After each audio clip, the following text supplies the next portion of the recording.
মায়ের ভালোবাসা কেমন হয় দেখেন, একটু গল্প শোনাই আপনাদের। যে মাকে আমরা বেঁচে থাকতে কষ্ট দিই, বেঁচে থাকতে তার মর্ম বুঝি না, তারা একটু গল্পটা শুনে যাবেন। আসলে মায়ের ভালোবাসা কতটুকু, কি, কেমন বুঝতে হলে অবশ্যই আপনার এই ভিডিওটা দেখতে হবে বা আমার কথাটুকু শুনতে হবে। ঘটনাটা শুরু থেকে না বললেই নয়, শুরু থেকে বললে আপনি বুঝতে পারবেন। আমি যখন ক্লাস 4-এ পড়ি তখন আমার বাবা মারা যায়। 6 ভাই 2 বোনের অভাব অনটনের সংসার। এই সংসার চালাতে অনেক হিমশিম খেতে হয়।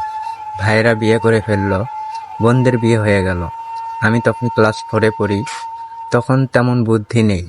তখনকার একটা গল্প আপনাদের শোনাবো। বাবা মারা যাওয়ার পরে মাকে খাবার দেওয়ার জন্য ভাইদের মধ্যে ভাগ করে দেওয়া হলো। মা খাবার খায় ভাইদের মধ্যে, কিন্তু একটা সময় ভাবি বলে ওঠে, তোমার তো ছোট ভাইটা বড় হয়ে গেছে, ওকে তো আর এইভাবে আর খাবার দেওয়া যায় না। কিন্তু ওই মা তখন কি করেছিল জানেন? সেই কথাগুলো শুনলে চোখে পানি চলে আসে। ওই মা এই কথাগুলো শোনার পরে এই ছোট্ট ছেলেটির জন্য সেই খাবারের অর্ধেকটুকু খেয়ে এই ছোট্ট ছেলের জন্য রেখেছিল, এই ছোট্ট ছেলেকে খাওয়াবে বলে।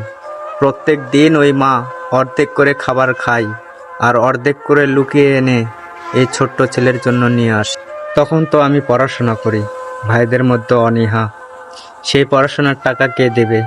কিন্তু ওই মা আমার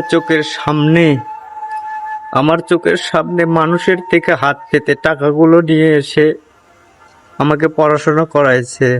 আমি পড়াশোনা করেছি, আজকে বড় হয়েছি, কিন্তু আমার মা পৃথিবীতে নাই। এই যে আমার মায়ের কবর দেখতে পাচ্ছেন, আমার মা আমার পৃথিবীতে নাই। আমি চিৎকার করে বলি, মা, আমি তোমাকে খুব ভালোবাসি। তোমাকে এই ভালোবাসার মর্মটা আমি বোঝাতে পারিনি, তোমাকে আমি ভালো মতো ভালোবাসতে পারিনি মা।